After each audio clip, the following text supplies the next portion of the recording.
I'd like to share with you today another rabbinic story. This one is not taken from the Talmud, but it's taken from the Midrash.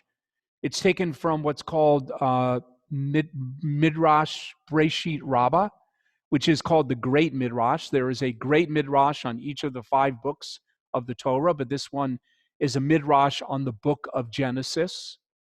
And it is a story that is told from Rabbi Judah's perspective. He was a very well-known rabbi in his generation.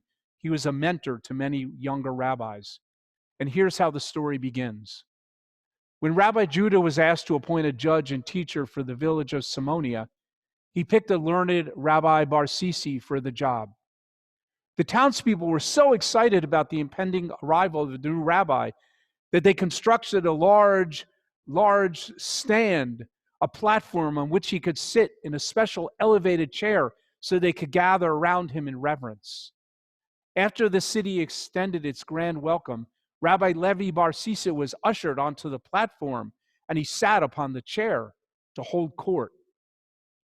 Once he was seated, the villagers began to ask him questions. Unfortunately, after hearing the first 3 questions, he had no answers to give. He literally froze. It was an embarrassing moment for him. He was a great teacher and a great rabbi, and though normally he would have responded to each question with considerable ease, on this day, his mind was a complete blank. He could only say, "I'm so sorry, I can't find any answers to your 3 questions. Does someone else have a question?" Alas, the disappointed crowd dispersed. The poor rabbi slumped in despair. The following morning, he went to visit his mentor, Rabbi Judah. After one look at him, Rabbi Judah knew that Rabbi Levi Bar Sisi was deeply troubled.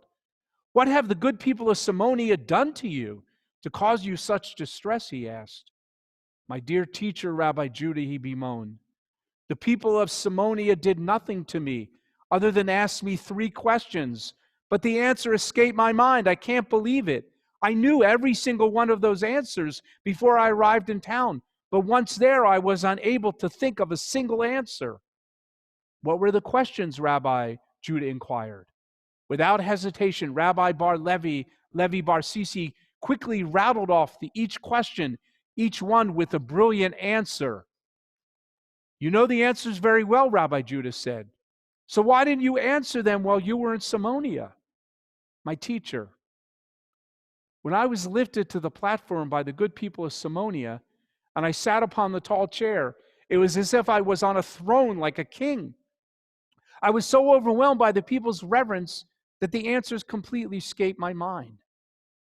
In his wisdom, Rabbi Judah asserted, "Let this serve as an example to you and all who aspire to rabbinic leadership in their communities. If you are consumed with pride and have lost humility, your knowledge will abandon you." What a great story, not only for then, but for today. It's a story that talks about humility and really implies the antithesis to that, which is arrogance. That a leader must have humility in order to be a leader. The antithesis to that is arrogance, where humility allows us to look and feel the pain and distress and the needs of others. Arrogant allows us to only be self-centered, to think about what we need and about what we want, not a good character trait of a leader. Where humility allows us to admit that perhaps we don't have all the answers, that perhaps others can advise us. Where arrogance says, "I know everything, I don't need anyone else to help me, I know it all." Where humility tells us that we have the ability to listen and reach out to others, to hear their pain and hear their difficulty, and then maybe change our mind about something. Arrogance says, "I know how people feel, they don't have to tell me. I'm going to tell them what they need," rather than the opposite. Where humility allows us to be in amongst the people, arrogance separates us to stand to face the people. And I would say that this is a good lesson, this idea of arrogance and humility, whether in the political arena or the religious arena or the economic arena, whatever arena is, Judaism is right. To be a leader, you have to have a sense of humility. Some see this sense of humility as a sign of weakness, but not Judaism. Judaism sees this as a sign of strength. Humility is a sign of strength of a leader and not a sign of weakness. Now, it also asks us to apply this in our own lives, whether in our family or with our friends, in our relationships. We have to approach our relationships with a sense of humility. Humility is required. And here I'm reminded of myself as a rabbi when I stand before the community for Rosh Hashanah and Yom Kippur. The very first prayer that I need to say is a prayer that basically states that I, as a rabbi, who am I to stand before this community? I, who are flawed. I, who don't know all the answers.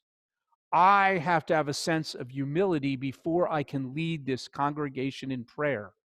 And so at the most important time of the year, at Rosh Hashanah and Yom Kippur, humility is at the forefront and the center of what we do, what I do as a rabbi, and what you are supposed to do, because true repentance can only come with a sense of humility.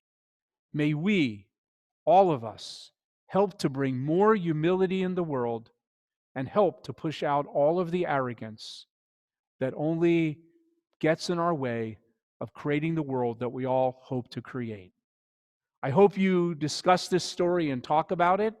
It is a wonderful story.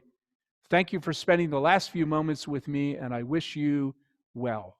I wish you a sense of shalom, a sense of wholeness, and a sense of peace within your family and with your own lives.